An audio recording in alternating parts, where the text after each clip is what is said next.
Hey, what's up, my people? Thank you for giving me company on this particular video. Awesome news, exciting news. Now, I don't know if you've not, I'm sure by now you probably know this by now, but I had to echo this piece of news. This is about Chidimma. Chidimma is back. And she's back with the bang. I am so excited.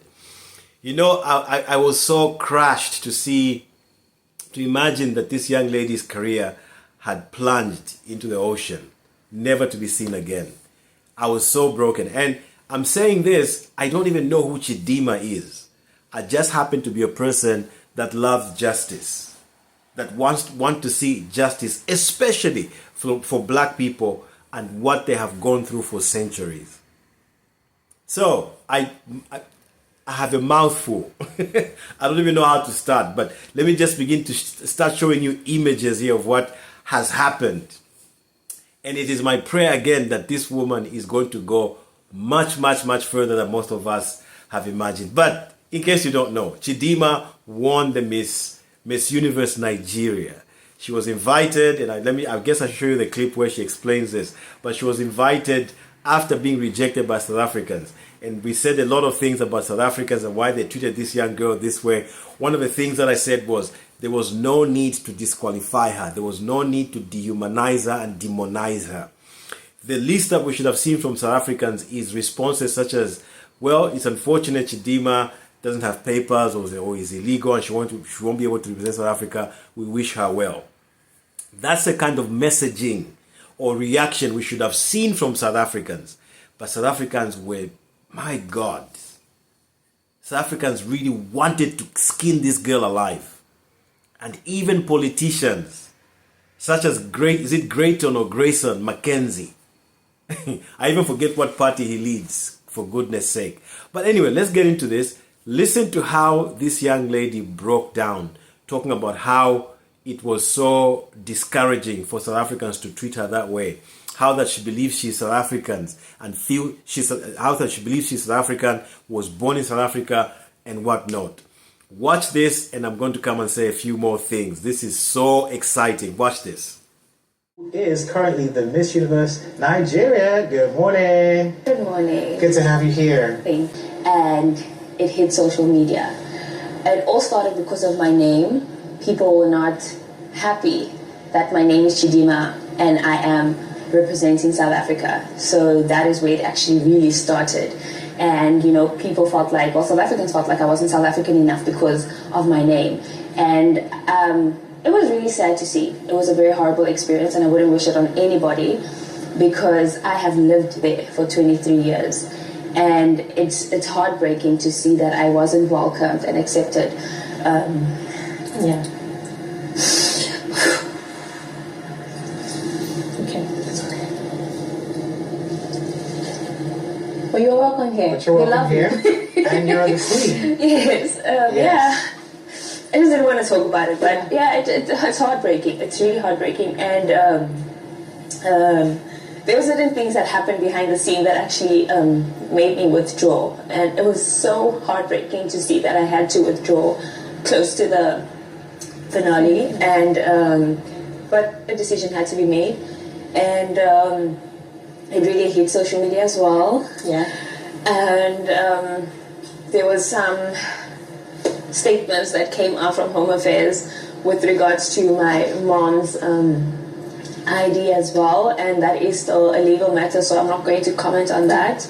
But what I do know is that I was born in South Africa and I am a South African, and I'm still proudly Nigerian as well. And I was really excited to get an invitation from Silverbird to represent Nigeria in the Miss Universe Nigeria, to see that they saw that potential. And the love that I received, it has been exceptional, not only from the group, from the organization, from the girls, but from Nigeria as well and all over the world. And that's my whole journey. Fantastic.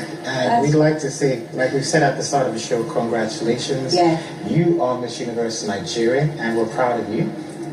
So, you know, one of the things I want to point out, I'm so happy to see the radiant faces of the Nigerians, those guys interviewing her, really looking genuine and engaged and really feeling like, yeah, this is one of our own. That's how we should be as human beings, especially as black people. We've been treated by everybody else. Why do you want to hate your fellow black person? Why? But anyway, so we see those images, and it's just really overwhelming to see that she feels that she belongs. And she talks about how this began, and it all began with the name Chidimma. And I don't understand why Chidimma became a problem in South Africa as a name. What about Itani Madima? Madima. Isn't Madima similar to Chidimma? Isn't Madima similar to Chidimma? Itani Madima is a South African. Why did Chidimma become a strange name all of a sudden? But anyway, and then also how she talks about there were some things going on behind the scenes, and she felt that she felt it was just right for her to just pull out of it. So this is what most of us suspected. There was a lot going on behind the scenes. And then they launched this investigation, which according to her, from what she has said now, is not even complete. So why isn't the investigation still incomplete? Decisions were made to kick her out of the competition. Well, technically they kicked her out anyway, before the investigation was even over. But anyway, as she said, there was a lot going on behind the scenes. Now, those of you that might not know, I spoke to a number of South Africans. I have South African friends, and a number of them who spoke to me on phone called me here in the US, from Pretoria, Durban, Johannesburg, and all of them, I spoke to about 7 friends in South Africa. 3 of them are from different countries who have settled down in South Africa. 4 of them are indigenous South Africans. All of them said they suspected foul play against this young lady. All of them. But anyway, moving on. Now, here's what is so sad about this development. All right? Here's what's so sad about this development. While South Africans were busy demonizing Chidimma, protesting against Chidimma, coming out and pumping their chests against Chidimma, such as Grayton Mackenzie, the one of the party leaders in South Africa, pumping their chests against Chidimma. Guess what? There's been about 4 or 5 bad headlines in South Africa. And all of these people that were pumping their chests against Chidimma have said nothing, have done nothing. They've not come out pumping their chests. Nothing. And let me give you a list of some of those things that have happened. First of all, there was news that broke out that there were 95, and that's just the people that were caught, 95 Libyan nationals living illegally in South Africa. They were doing military training. And some of these were described as being the people that were terrorizing neighborhoods nearby and raping black women. And guess how many South Africans have reacted to this, pumping their chests? Nobody. 0. Everybody was going on about Chidimma and Nigerians. Chidimma and Nigerians. These Libyans who were terrorizing neighborhoods in South Africa are not Nigerians. Then there's another thing. A woman in Croatia was beaten by 3 white men.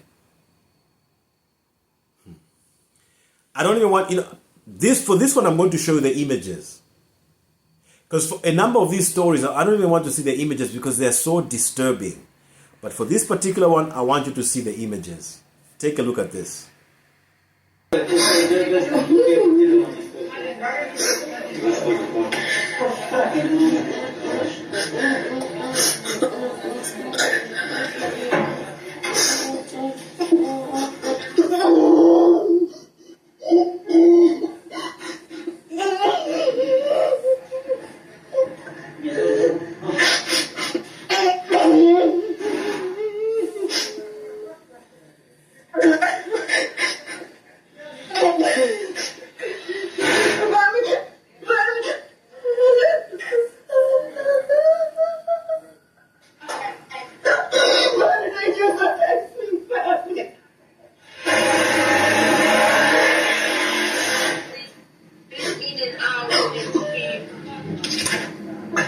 They just attacked me, Lumtanam.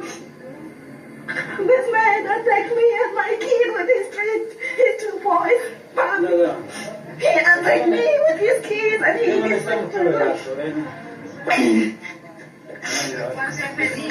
I came to get my stuff and this guy attacked me with his keys. I took the video, but it's not long, but it shows everything. They attacked me and my son. Family, they beat me like they were beating a boy. They even stripped me naked, family. They even stripped me naked, family. Calm down. They hit me in front of my son, sleeping there. Oh, they hit me like he hit me like he was hitting a man, family. My son was watching, family. So now the thing is, where are South Africans in this? Where is Grayton Mackenzie in this? Where are they? Because this is where now we should see their power. This is where we should see it. Where are they? We've not seen them. There's another story again that made headlines. 3 women were whipped in a hotel by a white man. 3 women. In their own hotel room. He went inside the hotel room and whipped them. In South Africa. Did we see protests from the men who were pumping their chest against Chidimma? Nothing. Number 4, and this is an old story. There is a city that white people have built for only white people. Black people are not allowed. Do we see protests in South Africa from people like Grayton Mackenzie? I don't know if it's Grayson or Grayton. Do we see Grayson? I guess it's Grayson. Do we see any protests? Any pumping of chests? We don't see it. But against a young girl such as Chidimma, all these men were pumping their chests. Their own skin, they were pumping their chests. This is Orania, a whites-only town in South Africa. It's inhabited by Afrikaners, descendants of the Dutch. They arrived in the Cape of Good Hope in 1652 and dominated until Nelson Mandela took over in 1994. In the 20th century, it was Afrikaners who introduced the apartheid reign of terror against the natives. While anyone can apply to live in Orania, the reality is only whites are admitted. The 8,000-hectare town is widely seen as a symbol of racism, but its Afrikaner inhabitants beg to differ. We are from Africa. That's why we call ourselves Afrikaners. We want to remain here. We also want to retain our identity. Now, to retain one's identity is not a racist impulse. We wanted to retain our identity against the English or the British imperialism also, and they're even whiter than we are, much whiter. Orania was founded by the son-in-law of this guy, Hendrik Verwoerd, a former Prime Minister of South Africa and the chief architect of the apartheid system. Locals see no problem with the town, saying it's similar to other South African communities. Orania has just become part of the South African landscape. There are some who would like to fight it if they could, but it's just a given. If Nkandla is a given, then Orania is a given, then Parliament in Cape Town is a given. What is not given, though, are the opinions of native South Africans, including those who were evicted from the land to make room for the whites-only settlement. There's another story, very disturbing. A white farmer killed 2 black women in South Africa and fed their bodies to pigs. Have we seen South Africans protesting? No.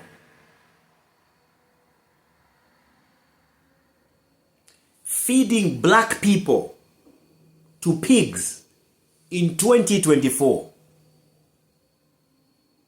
Where are the South Africans? Nowhere to be seen. Nobody shouting, "Kwere, kwere, kwere, kwere." Nobody. Everybody is quiet. Is it that South African men are so afraid of white people? What exactly is it? You would think this was enough. There's still more.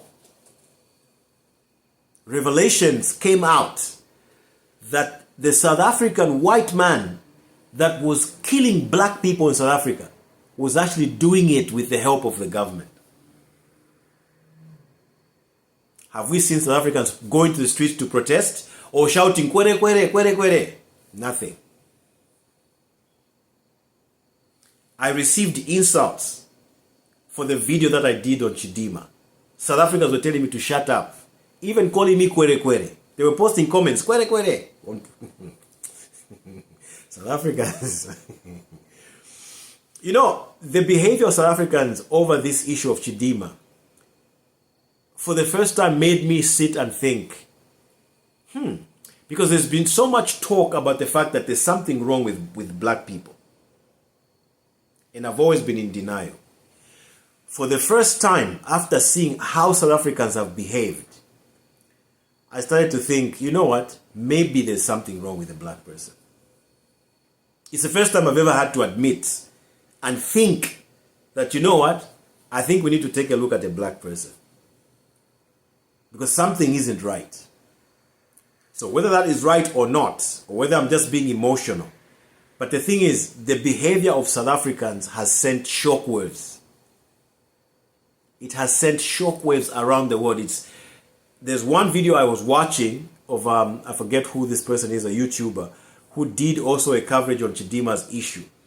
And there were a number of African Americans who sent comments saying, "You Africans are very embarrassing." And it's true. It's very true. I don't have time to zero in on that one today, but in the future I'll be talking more about these things. But this is very, very, very, very true. So, with all of these bad headlines in South Africa, why does the Chidimma issue, why did the Chidimma issue stand out more than anything else? When there are people, white people in South Africa, who are literally killing black people.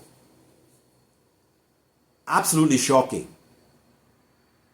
Now, there's a young man, I think he goes by the name of Decent Q, that I want to give big ups to. Young man, you're awesome. I don't know who you are, but I ended up following you on YouTube because you made some really, really awesome comments about South Africans. In South Africa, you are the kind of young men that South Africa needs desperately.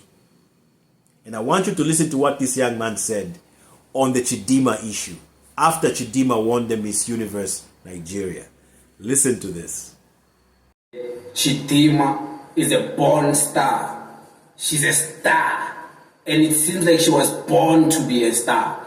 I don't care how you feel, what you think. As a xenophobic, self-hating South African, I'm also a South African, but I don't behave like you. I don't think like you. So not all South Africans are like you. You are just the worst South African you can ever produce. Xenophobic, self-hating. Sis, imagine so many things we have learned through her. Immigration laws, people that now know immigration laws. Just through her, a lot of things has been exposed. A lot of people are starting to forgive themselves for hating her. They're starting to be sympathetic too. I'm talking about people who used to hate her, people who used to write negative things about her. They're starting to be apologetic. They're starting to be apologetic because they see more karma is coming for them.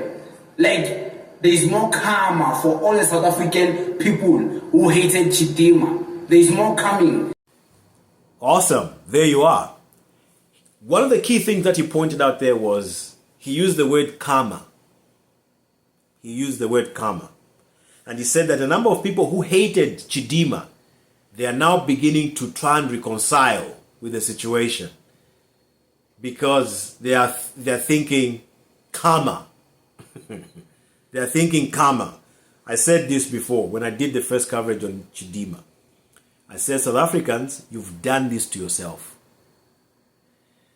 All I can say now is, South Africans, find a way to make up for this. Find a way to reconcile with your brothers, the Nigerians, and any other nationals that you've offended, Zimbabweans. fact, these are the two that you like insulting the most, Zimbabweans and Nigerians. Find a way to reconcile with yourself and with these people. I think this is where I'm going to end for today. But I'm just so overjoyed. And I'm wishing Chidimma all the very best in all of her endeavors, in her career. May she soar even higher. And as this young man, Decent Q, said, this woman is marked for greatness. And people like that, what has happened here tells you God's hand is on her. Nobody's going to destroy her. The least that you and I can do is just lift her up. Thanks for your time. I'll see you on the next one. Have a good one. Bye-bye.